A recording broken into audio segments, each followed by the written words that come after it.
जय जय श्री राधे, जय जय श्री कृष्णा। श्री गोपी वृंद की जय, वृंदावन धाम की जय, यमुना मैया की जय, रजरानी की जय।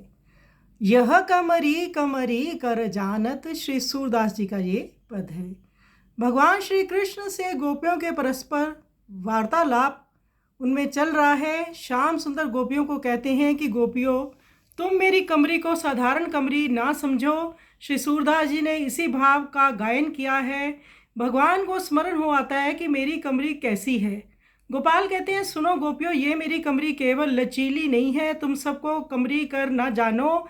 जिसके हृदय में बुद्धि में जितनी सोच होती है वैसी ही वह अनुमान लगाता है।